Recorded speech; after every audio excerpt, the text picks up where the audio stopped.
لا الہ الا اللہ۔ اب ہمیں مکی اور مدنی صورتوں کے اس پہلے گروپ میں جو دو جوڑے مدنی صورتوں کے ہیں، ان میں سے پہلے جوڑے کی دوسری صورت کا مطالعہ کرنا ہے۔ یہ سورہ آل عمران ہے۔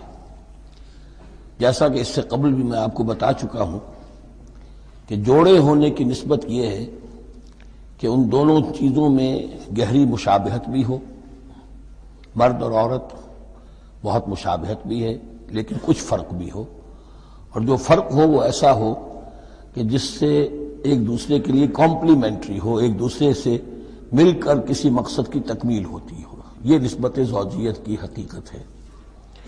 اب آپ دیکھیں گے مشابہتیں جو ہیں بہت نمایاں جو سورہ بقرہ میں اور سورہ آل عمران میں ہیں کہ دونوں شروع ہوئی ہیں الف لام میم سے۔ دونوں کے شروع میں قرآن مجید کی عظمت کا بیان ہے، اگرچہ سورہ آل عمران میں اس کے ساتھ ہی تورات اور انجیل کا بیان بھی ہے۔ دونوں کے اختتام پر بڑی عظیم آیات آئی ہیں۔ وہ آیت ہم پڑھ چکے ہیں جو سورہ بقرہ کے اختتام پر آئی ہے، جو کہ ایک عظیم دعا پر مشتمل ہے۔ عظیم ترین دعاؤں میں سے اس کو شمار کیا جا سکتا ہے، ربنا لا تؤاخذنا ان نسینا واخطانا۔ سورہ آل عمران کے آخری رکوع میں بھی ایک نہایت جامع دعا آئی ہے، وہ 3-4 آیتوں میں پھیلی ہوئی ہے اور بڑی جامع دعا ہے۔ پھر جیسے میں نے آپ کو بتایا کہ سورہ بقرہ میں بھی یہ سورۃ الامتین ہے، دو امتوں سے بحث کر رہی ہے، گفتگو کر رہی ہے، خطاب کر رہی ہے۔ یہی معاملہ سورہ آل عمران کا بھی ہے، لیکن یہ فرق ہے کہ سورہ بقرہ میں زیادہ گفتگو ہے یہود کے بارے میں، اور سورہ آل عمران میں زیادہ گفتگو ہے آل عمران کے نصارہ کے بارے میں۔ تو گویا کہ اس طرح وہ تکمیل ہو رہی ہے کہ اہل کتاب کا جو ایک طبقہ تھا اور اہم تر طبقہ تھا یہود، دینی اعتبار سے ان کی اہمیت زیادہ تھی، چاہے تعداد میں وہ کم تھے اور کم ہے، لیکن یہ کہ دینی اعتبار سے ان کی اہمیت زیادہ رہی ہے۔ دوسرا طبقہ ہے یہ عیسائیوں کا، لیکن یہ کہ ان کا تذکرہ وہاں بہت کم آیا، یہاں آپ کو اس سورہ آل عمران میں زیادہ خطاب ان سے ملے گا۔ پھر جیسے سورہ بقرہ کا پہلا نصف جو ہے وہ 18 رکوعوں پر اور 152 آیات پر مشتمل تھا، اور نصف ثانی جو ہے وہ 22 رکوعوں پر لیکن 134 آیات پر مشتمل تھا، تو تقریباً مساوی دو حصے تھے۔ وہی کیفیت آپ کو یہاں ملے گی، بلکہ یہاں وہ بتمام و کمال ہے، دونوں حصے بہت مساوی ہیں۔ کل 20 رکوع ہیں، 10 رکوع ایک نصف اول میں ہے، 10 رکوع نصف ثانی میں ہے۔ صرف ایک آیت کا فرق ہے کہ پہلے 10 رکوعوں میں 101 آیات ہیں اور دوسرے 10 رکوعوں میں 99 آیات ہیں۔ پھر جیسے وہاں 3 حصے ہیں نصف اول کے، ویسے ہی یہاں بھی 3 حصے ہیں نصف اول کے، لیکن یہاں رکوعوں کی تقسیم نہیں ہے بلکہ آیات کی ہے۔ پہلی 32 آیات میں تمہیدی کلام ہے، جیسے کہ 4 رکوع سورہ بقرہ کی، اگرچہ وہاں روح سخن ابتدا ہی سے یہود کی طرف ہو گیا تھا، یہاں روح سخن ابتدا ہی سے نصارہ کی طرف ہے، لیکن یہ کہ یہاں کی 32 آیات اسی طرح تمہیدی کلام پر مشتمل ہے جیسی کہ سورہ بقرہ کے 4 رکوع۔ پھر یہاں 31 آیات براہ راست خطاب ہے نصارہ سے، خاص طور پر حضرت عیسیٰ علیہ السلام کی ولادت کن حالات میں ہوئی، کیا ان کا مقام اور مرتبہ تھا، کیا ان کی اصل حیثیت تھی، پھر یہ کہ ان کے ساتھ کیا معاملہ ہوا۔ یہ حصہ نازل بھی ہوا ہے سن 9 ہجری میں، جو شامل یہاں کر دیا گیا ہے، حالانکہ اس سورہ مبارکہ کا اکثر و بیشتر حصہ جو ہے وہ سن 3 ہجری میں غزوہ احد کے بعد نازل ہوا ہے، لیکن یہ کہ یہ حصہ جو ہے 31 آیات پر مشتمل نازل ہوا سن 9 ہجری میں۔ نجران ایک بستی تھی عرب کے جنوب میں یمن کی طرف، اور وہاں عیسائی آباد تھے، تو وہاں کے عیسائیوں کے سردار اور ان کے جو بڑے لاٹ پادری تھے وہ کچھ 70 عیسائیوں کا ایک وفد لے کر آئے حضور کی خدمت میں مدینہ منورہ میں، بات سمجھنے سمجھانے کے لیے کہ آپ کس بات کی دعوت دے رہے ہیں، اور کئی دن مقیم رہے اور بات پوری سمجھ بھی لی، خاموش بھی ہو گئے، پھر بھی بات نہیں مانی تو حضور نے مباہلے کی دعوت دی، اس چیلنج کو قبول کیے بغیر وہاں سے چلے گئے۔ لیکن یہ کہ بہرحال انہوں نے جو ترتیب جس شدت کے ساتھ ہونی چاہیے تھی ان کی طرف سے وہ بھی نہیں کی، یہ شرافت کا انہوں نے مظاہرہ کیا۔ بہرحال یہ 9 رکوع، یہ جو 31 آیات سن 9 میں نازل ہوئی، یہی نوٹ کر لیجئے کہ سورہ بقرہ کی بھی ایک بات میں بتانے سے میں بھول گیا اس وقت کہ یہ جو سود سے متعلق احکام ہیں، جو رکوع ہے، جو 38واں رکوع ہے سورہ بقرہ، یہ بھی تقریباً سن 9 میں نازل ہوا ہے۔ گویا کہ وہ مشابہت بھی موجود ہے کہ اگرچہ سورہ بقرہ کا اکثر و بیشتر حصہ غزوہ بدر سے قبل نازل ہوا، لیکن اس میں بھی کچھ آیات وہ ہیں جو سن 9 ہجری میں نازل ہوئی ہیں اور سود کے بارے میں آخری حکم ہے۔ اسی طریقے سے یہاں جو یہ نجران کے عیسائیوں سے خطاب کے لیے جو آیات نازل فرمائی گئیں، یہ سن 9 میں نازل کی گئیں، لیکن شامل ہے سورہ آل عمران میں کہ جس کا اکثر و بیشتر حصہ سن 3 ہجری میں غزوہ احد کے بعد نازل ہوا ہے۔ پھر جیسے سورہ بقرہ کے نصف اول کا جو آخری تیسرا حصہ تھا، وہ 15واں، 16واں، 17واں، 18واں رکوع، اس میں یہ کہ حضرت ابراہیم کا ذکر تھا، خانہ کعبہ کا ذکر تھا، اسی طریقے سے وہی بات یہاں ملے گی آپ کو۔ اور یہاں اب اہل کتاب کو دعوت دی گئی ہے اسی انداز میں جیسے کہ وہاں 16ویں رکوع میں سورہ بقرہ کے دی گئی ہے۔ یہ تیسرا حصہ جو ہے نصف اول کا، یہ 38 آیات پر مشتمل ہے، بہت جامع آیات ہیں، بہت اہم آیات ہیں۔ اس کے بعد نصف ثانی شروع ہو جاتا ہے جس میں کہ یا ایھا الذین آمنوا، جیسے 19ویں رکوع سے شروع ہوا سورہ بقرہ میں یا ایھا الذین آمنوا استعینوا بالصبر والصلاۃ ان اللہ مع الصابرین، یہاں اب یہ 11واں رکوع جو ہے وہ شروع ہوگا یا ایھا الذین آمنوا اتقوا اللہ حق تقاتہ ولا تموتن الا وانتم مسلمون۔ یہ جو نصف ثانی کے 10 رکوع ہیں، ان کی تقسیم یہاں پر عمودی ہے، افقی نہیں ہے۔ پھر تقسیم کر سکتے ہیں، پہلے 2 رکوعوں میں زیادہ خطاب مسلمانوں سے ہے، اور پھر اگرچہ روئے سخن جو ہے پھر اہل کتاب کی طرف بھی ہے۔ پھر 6 رکوع مسلسل ہیں غزوہ احد کے حالات پر مشتمل، جو مسائل سامنے آئے ان پر تبصرہ، جو مسلمانوں سے غلطیاں ہوئیں ان پر گرفت، آئندہ کے لیے ہدایات۔ تو یہ پورے 60 آیات ہیں تقریباً، اور 6 رکوعوں پر پھیلی ہوئی ہیں۔ یہ سب کے سب یوں سمجھیے کہ قرآن مجید کا ایک مستقل باب ہے، چیپٹر ہے غزوہ احد، اس کا عنوان ہو سکتا ہے، لیکن قرآن میں اس طرح سے چیپٹر بنائے نہیں گئے ہیں، بلکہ یہ صورتیں ہیں کہ جو میں نے جیسا کہ ابتدا میں عرض کیا تھا تعارف قرآن کے ضمن میں کہ یہ مجموعہ خطبات الہیہ ہے، ایک خطبہ نازل ہو رہا ہے اور اس کے اندر جو مضامین آ رہے ہیں، لیکن ان میں ربط اور ترتیب ہے۔ اس ربط اور ترتیب پر توجہ اب تک کم ہوئی ہے، لیکن اب اس دور میں قرآن حکیم کے علم و معرفت کا یہ پہلو بھی اب زیادہ نمایاں ہوا ہے کہ اس میں بڑا نظم ہے، نظام القرآن، اس کے اندر تنظیم ہے، اس میں آیات کا آپس میں ربط ہے، سورتوں کا سورتوں سے ربط ہے، اور ایسے ہی یہ جو ہے الٹپ کلام نہیں۔ پھر آخری 2 رکوع، وہ ان میں سے ایک تو جو ہے آخری رکوع وہ تو بہت ہی جامع ہے، اور اس میں وہ عظیم دعا بھی آئی ہے، اور فلسفہ ایمان کے بارے میں اہم ترین بحث ہے کہ جو اس مقام پر آئی ہے۔ اور اس طریقے سے، اور جو اس سے پہلے کا رکوع ہے 19واں رکوع، وہ بھی در حقیقت کنکلوڈنگ جس کو کہا جاتا ہے، سم اپ کرتے ہوئے پوری سورہ مبارکہ کے مضامین کو، بڑے جامع مضامین پر مشتمل ہے۔ تو اس طرح آپ دیکھیں گے، اور جگہ جگہ آپ دیکھیں گے کہ بعض اوقات تو الفاظ وہی آ رہے ہیں، وہی انداز ہے۔ وہاں بھی کہا گیا تھا مسلمانوں تم کہو ہم ایمان رکھتے ہیں اللہ پر اور جو کچھ ہم پر نازل کیا گیا اور جو کچھ ابراہیم پر اور اسحاق پر، وہی آپ کو آیات یہاں بھی ملیں گی۔ حضرت ابراہیم کا ذکر وہاں یہاں بھی ملے گا۔ یہود پر ضربت علیہم الذلۃ والمسکنہ والی آیت وہ یہاں بھی آئے گی۔ ذرا ترتیب کا فرق ہے، اور اسی ترتیب کے فرق کی وجہ سے ہمارے قاری صاحب جو ہیں حافظ مقبول صاحب وہ چکر کھاتے رہے ہیں کہ سورہ بقرہ میں وہ اس مقام کو پڑھتے ہوئے اور وہ چلے جاتے تھے سورہ آل عمران میں۔ تو یہ متشابہ کہلاتے ہیں، قرآن مجید میں متشابہ، اور یہ حفاظ کے لیے مشکل ترین مقام ہوتے ہیں کہ تیزی میں روانی میں وہ اس سے مشابہ جو مقام ہے وہ ادھر منتقل ہو جاتے ہیں۔ لیکن مضامین کے اندر آپ کو اتنی گہری مناسبت نظر آئے گی کہ جس کو میں نے تشبیہ دی ہے زوجیت، کہ ظاہر بات ہے کہ ہر حیوان کا جوڑا جو ہوتا ہے وہ یوں سمجھیے کہ 90% تو ایک دوسرے سے مشابہ ہوں گے، لیکن یہ کہ ان میں 5-10% کا فرق بھی ہوگا، اور وہ فرق بھی ایسا ہوگا کہ جو دونوں کے جمع ہونے سے کوئی نیا مقصد پیدا ہو رہا ہے۔ اب جیسا کہ آپ کو معلوم ہے تناسل کا معاملہ ہے، اس کے اعتبار سے مرد اور عورت کے جسم میں فرق ہے، لیکن دونوں سے مقصد تناسل جو ہے کہ آگے نسل پھیلے، اولاد ہو، وہ مقصد حاصل ہو رہا ہے، وہ یک طرفہ طور پر حاصل نہیں ہو سکتا۔ یہ نسبت زوجیت جو ہے قرآن حکیم کی صورتوں میں بتمام و کمال ہے اکثر و بیشتر میں۔ البتہ ان میں گہرے تدبر کی ضرورت ہے، غور و فکر کیا جائے، سوچ بچار کیا جائے، تو پھر اس نظم قرآن کے حوالے سے اضافی معانی، اضافی علم، اضافی معرفت، اضافی حکمت کے خزانے کھلتے ہیں۔ بس اسی پر اکتفا کرتے ہیں، اور اب اس کے بعد ہم اس سورہ مبارکہ کا، سورہ آل عمران کا، یہ اور یاد کر لیجئے کہ میں نے آپ کو بتایا تھا کہ نبی اکرم صلی اللہ علیہ وسلم نے ان دونوں صورتوں کو ایک نام دیا ہے۔ جیسے آخری جو دو صورتیں ہیں قرآن مجید کی، ان کو ایک نام دیا گیا معوذتین، قل اعوذ برب الفلق، قل اعوذ برب الناس۔ ان دونوں صورتوں کو ایک نام دیا گیا الزہراوین، دو نہایت تابناک اور روشن صورتیں۔ تو یہ اس میں تمہیدی کلام میں بس اسی پر اکتفا کر کے اب ہم آگے مطالعہ شروع کرتے ہیں۔ بارک اللہ لی و لکم فی القرآن العظیم ونفعنی وإیاکم بالآیات والذکر الحکیم۔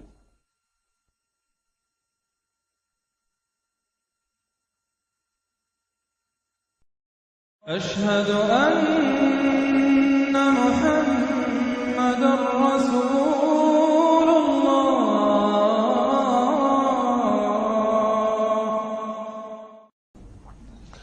الف لام میم یہ حروف مقطعات ہیں جن کے بارے میں اجمالی گفتگو سورہ بقرہ کے آغاز میں ہم کر چکے ہیں۔ اللہ لا الہ الا هو الحی القیوم، یہ الفاظ آیت الکرسی کے آغاز میں سورہ بقرہ میں آ چکے ہیں۔ ایک بات نوٹ کر لیجئے کہ ایک حدیث میں آتا ہے کہ اللہ کا ایک اسم اعظم ہے کہ جس کے حوالے سے اگر کوئی چیز اللہ سے مانگی جائے تو وہ ضرور دیتا ہے، لیکن اس کو حضور نے بتایا نہیں کہ وہ اسم اعظم کون سا ہے۔ کچھ اشارے کیے، جیسے رمضان میں ایک شب ہے لیلۃ القدر جو 1000 مہینوں سے افضل ہے، تعین کے ساتھ نہیں بتایا وہ کون سی، تاکہ تلاش کرو، زیادہ ذوق و شوق کا معاملہ ہو۔ لیکن جو اشارات آپ نے کیے ہیں اس سے اندازہ ہوتا ہے، کیونکہ یہ فرمایا گیا کہ یہ 3 صورتوں میں ہے، سورہ بقرہ میں، سورہ آل عمران میں اور سورہ طٰہٰ میں، وہ الفاظ الحی القیوم جو مشترک ہیں، سورہ بقرہ میں آیت الکرسی میں آئے ہیں، آل عمران میں یہاں دوسری آیت میں موجود ہیں، اور سورہ طٰہٰ کے بھی شروع کے اندر موجود ہیں۔ نزل علیک الکتاب بالحق، اس نے نازل فرمائی ہے، اس اللہ نے جس کے سوا کوئی معبود نہیں، جو الحی ہے القیوم ہے۔ اس میں اشارہ ہو رہا ہے اس کلام کی عظمت کی طرف کہ جان لو یہ کلام کس کا ہے، کس نے اتارا ہے۔ نزل علیک الکتاب بالحق، اس نے نازل فرمائی ہے یہ کتاب اے نبی آپ پر حق کے ساتھ، اور یہاں نوٹ کیجیے نزلہ ہے، نزل ینزل تنزیلا، انزلہ نہیں آیا ہے۔ مصدقا لما بین یدیہ، اور یہ تصدیق کرتے ہوئے آئی ہے اس کی جو اس کے سامنے موجود ہے، تورات اور انجیل۔ اور یہ کہ 2 اعتبارات سے تصدیق ہے کہ یہ قرآن تصدیق کرتا ہے ان کی کہ وہ اللہ کی کتابیں تھیں جن میں تحریف ہو گئی، لیکن یہ کہ قرآن اور حضور مصداق بن کر آئے ہیں ان پیشین گوئیوں کا جو ان کتابوں میں تھی۔ وَأَنزَلَ التَّوْرَاةَ وَالْإِنجِيلَ مِن قَبْلُ هُدًى لِلنَّاسِ، اسی طرح اللہ نے اس سے پہلے لوگوں کی ہدایت کے لیے تورات اور انجیل نازل فرمائی تھی۔ وَأَنزَلَ الْفُرْقَانَ، اور اللہ نے فرقان اتارا۔ فرقان قرآن مجید کے لیے بھی ہے، فرقان تورات کے لیے بھی ہے، فرقان معجزات کے لیے بھی ہے۔ ہر وہ شے یوم الفرقان ہم سورہ انفال میں پڑھیں گے، غزوہ بدر کے دن کو کہا گیا، جو شے بالکل مبرہن کر دے حق و باطل کے مابین امتیاز قائم کر دے وہ فرقان ہے۔ لیکن یہاں اب تحدید کا انداز ہے، دھمکی کا انداز ہے۔ ان الذین کفروا بآیات اللہ، یہ دنیا کی دوسری کتابوں کا معاملہ نہ سمجھو کہ اسے مان لیا تب بھی کوئی حرج نہیں، نہیں مانا تب بھی کوئی حرج نہیں، اگر پڑھنے پر طبیعت راغب ہوئی تو بھی کوئی بات نہیں، نہیں راغب ہے تو مت پڑھو، کوئی الزام نہیں۔ یہ کتاب ویسی نہیں ہے، بلکہ یہ کتاب تو اب اگر نہیں مانو گے، ایمان نہیں لاؤ گے تو ان الذین کفروا بآیات اللہ لہم عذاب شدید، تو ان کے لیے بہت سخت سزا ہوگی۔ واللہ عزیز ذو انتقام، اور اللہ تعالیٰ زبردست ہے، انتقام لینے والا ہے۔ یہ لفظ بہت اہم ہے کہ اللہ تعالیٰ جہاں رؤوف ہے، رحیم ہے، شفیق ہے، غفور ہے، ستار ہے، لیکن ساتھ ہی شدید ذو انتقام بھی ہے، عزوز ذو انتقام بھی ہے، شدید العقاب بھی ہے۔ یہ دونوں شانیں اللہ کی ذہن میں رہنی چاہیے۔ ان اللہ لا یخفی علیہ شیء فی الارض ولا فی السماء، یقیناً اللہ پر کوئی شے مخفی نہیں ہے، نہ آسمان کی نہ زمین کی۔ هو الذی یصورکم فی الارحام کیف یشاء، پہلی چیز اللہ کے علم سے متعلق تھی اور یہ اللہ کی قدرت سے متعلق ہے۔ وہی ہے کہ جو تمہاری نقشہ کشی کر دیتا ہے، صورت بنا دیتا ہے تمہاری ماؤں کے رحموں میں جیسا چاہتا ہے۔ کسی کے پاس چوائس نہیں ہے کہ وہ اپنا نقشہ خود بنائے۔ لا الہ الا هو العزیز الحکیم، اس کے سوا کوئی معبود نہیں، اور یہ کہ وہی العزیز ہے اور الحکیم ہے۔ هو الذی انزل علیک الکتاب منہ آیات محکمات ہن ام الکتاب واخر متشابہات، وہی ہے جس نے آپ پر یہ کتاب نازل فرمائی۔ کسی کسی جگہ انزلہ کا لفظ بھی آ جاتا ہے، اور یہ ہوتا ہے ردم کے اعتبار سے، کیونکہ قرآن مجید کی اپنی ایک ملکوتی غنا ہے، اس کی ایک موسیقی ہے، ڈیوائن میوزک ہے، تو اس میں جو ردم کے حوالے سے اگر ضرورت ہو تو یہ الفاظ ایک دوسرے کی جگہ آ جائیں گے۔ منہ آیات المحکمات، اس میں کچھ آیات تو ہیں محکم، پختہ حکم، جیسا کہ میں نے بتایا حکمت عقل کی پختگی، محکم آیت پختہ آیت جس کا مفہوم بالکل واضح ہو، جس کو ادھر سے ادھر کرنے کی کوئی گنجائش نہ ہو۔ ہن ام الکتاب، اس کتاب کی جڑ اور اساس اور بنیاد وہی ہے۔ وَأُخَرُ متشابہات، اور کچھ متشابہ ہیں کہ جن کا حقیقی اور صحیح مفہوم معین کرنا بہت مشکل ہے، بلکہ عام حالات میں ناممکن ہے۔ یہ میں تفصیل سے تعارف قرآن کے ضمن میں عرض کر چکا ہوں۔ آیات الاحکام جتنی بھی ہیں وہ سب محکم ہیں، یہ کرو یہ نہ کرو، یہ حرام یہ حلال۔ لیکن یہ کہ جو بھی آیات ہیں کہ جن میں بحث ہے عالم غیب سے، اللہ کی ذات و صفات، کیا تصور کریں؟ اللہ کا ہاتھ، اللہ کا چہرہ، اللہ کی کرسی، اللہ کا عرش، کیا تصور کریں؟ اسی طریقے سے فرشتے، عالم غیب کی شیء، عالم برزخ قبر میں کیا ہوتا ہے، اسی طرح عالم آخرہ جنت اور دوزخ کی اصل حقیقتیں ہم نہیں سمجھ سکتے، اس میں ہمارے ذہن کے قریب لا کر کچھ باتیں بتا دی گئی ہیں۔ ما لا یدرک کلہ لا یترک کلہ، اجمالی تصور قائم ہو جانا چاہیے، اس کے بغیر تو راستہ سیدھا رہے گا نہیں آدمی کا، لیکن ان کی تفاصیل میں نہیں جانا چاہیے۔ تو دوسرے درجے میں نے آپ کو بتایا تھا کہ کچھ فزیکل فینومینا بھی یہ بھی ایک وقت تک رہے ہیں آیات متشابہات میں سے، لیکن رفتہ رفتہ جیسے یہ سائنس کا علم بڑھتا چلا جا رہا ہے، ان میں سے بہت سی چیزیں اب محکم ہو کر سامنے آ رہی ہیں۔ یہ گویا کہ شفٹنگ سینڈز کے مانند ہے کہ ان میں سے جو چیزیں، بہت سی چیزیں واضح ہو گئیں جو پہلے واضح نہیں تھیں، لیکن اب بھی بعض چیزیں ہیں، جیسے میں نے عرض کیا 7 آسمان سے کیا مراد ہے کہ جو واضح نہیں ہے ہم پر، لیکن ہمارا یقین ہے کہ انشاءاللہ وہ وقت آئے گا کہ انسان سمجھ لے گا کہ ہاں یہی بات صحیح تھی اور یہی تعبیر صحیح تھی۔ هو الذی انزل علیک الکتاب منہ آیات محکمات ہن ام الکتاب، یہ بہت اہم ہے۔ اصل جو ہے جڑ کتاب کی، اس لیے کہ کتاب کے بارے میں عرض کر چکا ہوں کہ وہ ہے مجموعہ احکام۔ کتاب جیسا کہ ہم نے سورہ بقرہ میں دیکھا جہاں حکم آیا کتب علیکم کتب علیکم کتب علیکم، تو کتاب کی جڑ اور اساس جو ہے وہ وہی ہے۔ وَأُخَرُ مُتَشَابِهَاتٌ فَأَمَّا الَّذِينَ فِي قُلُوبِهِمْ زَيْغٌ، تو وہ لوگ جن کے دلوں میں کجی ہوتی ہے۔ اب وہ یہ ہے کہ وہ کوئی خاص بات نہیں نکالنی ہے تاکہ اپنی ذہانت و فطانت کا جو ہے ڈنکا بجوایا جا سکے، یا کوئی اور فساد پیدا کرنا ہے، کوئی فتنہ پیدا کرنا ہے، ذہن ٹیڑھا ہو چکا ہے، اب اس ٹیڑھے ذہن کے لیے کوئی دلیل چاہیے قرآن سے، اب وہ متشابہات کے چکر میں لگیں گے، ان کے پیچھے پڑیں گے کہ کسی کے مفہوم کو میں اپنے من پسند مفہوم کی طرف موڑ سکوں۔ فَأَمَّا الَّذِينَ فِي قُلُوبِهِمْ زَيْغٌ فَيَتَّبِعُونَ مَا تَشَابَهَ مِنْهُ، تو وہ لوگ کہ جن کے دلوں میں کجی ہے وہ پیچھے لگتے ہیں ان کے کہ جو متشابہ ہیں ان میں سے، ابتغاء الفتنۃ، یا تو فتنہ اٹھانا چاہتے ہیں فتنے کی تلاش میں، وابتغاء تاویلہ، اور تلاش کرنے کے لیے کہ اس کی اصل حقیقت، اصل منشا، اصل مراد کیا ہے۔ یعنی یہ بھی ہو سکتا ہے کسی کا علمی ذوق ہی ایسا ہو جائے، اور یہ بھی ہو سکتا ہے کہ ایک شخص کی فطرت میں کجی ہو۔ وَمَا يَعْلَمُ تَأْوِيلَهُ إِلَّا اللَّهُ، حالانکہ ان کا حقیقی مفہوم اللہ کے سوا کوئی نہیں جانتا۔ وَالرَّاسِخُونَ فِي الْعِلْمِ يَقُولُونَ، اور جو لوگ علم میں راسخ ہیں، پختہ ہیں، جن کی جڑیں گہری ہو چکی ہیں علم میں، وہ کیا کہتے ہیں؟ یقولون آمنا بہ کل من عند ربنا، ہم ایمان لائے اس کتاب پر، قرآن پر، یہ کل کا کل ہمارے رب کی طرف سے ہے۔ جو بات صاف سمجھ میں آ گئی ہے اس پر عمل کریں گے، جو بات پوری طرح سمجھ میں نہیں آ رہی ہے انتظار کریں گے، لیکن یہ اجمالی یقین رکھیں گے کہ یہ ہے اللہ کی کتاب۔ آمنا بہ کل من عند ربنا وما یذکر الا اولو الالباب، لیکن یہ صحیح روش اور یہ نصیحت نہیں حاصل کر سکتے مگر وہی کہ جو ہوش مند ہے، عقل مند ہے۔ اور سب سے بڑی ہوش مندی یہ ہے کہ انسان اپنی عقل کی لیمیٹیشنز کو جان لے. میری عقل کی حدود کیا ہیں، عقل کہاں تک جا سکتی ہے. اگر انسان اپنی عقل کی حدود کو نہیں جانتا تو وہ پھر اولو الالباب میں سے نہیں ہے. عقل بڑی شے ہے لیکن یہ کہ اس کی حدود ہیں، ایک حد سے آگے یہ عقل تجاوز نہیں کر سکتی. گزر جا عقل سے آگے کہ یہ نور چراغ راہ ہے منزل نہیں ہے. منزل تک پہنچانے والی شے جو ہے وہ عقل نہیں ہے، وہ قلب پہنچائے گا. لیکن یہ کہ بہرحال عقل ایک روشنی دیتی ہے، حقیقت کی طرف اشارے کرتی ہے.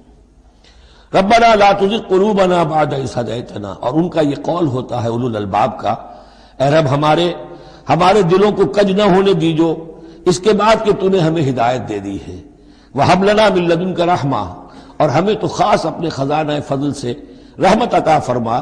إِنَّكَ أَنتَ الْوَهَّابُ، یقیناً تو ہی سب کچھ دینے والا ہے، تیری ہی بارگاہ سے ملے گا. ربنا إِنَّكَ جامع الناس ليوم لا ريب فيه، اے رب ہمارے یقیناً تو جمع کرنے والا ہے لوگوں کو اس دن جس دن میں کوئی شک نہیں ہے، قیامت کا دن، یوم القیامہ. ان اللہ لا یخلف المیعاد، یقیناً اللہ تعالی اس وعدے کے خلاف نہیں کرے گا، اپنے وعدے کی خلاف ورزی نہیں کرتا. لہذا جو اس نے بتایا ہے کہ وہ دن آئے گا وہ آ کر رہے گا.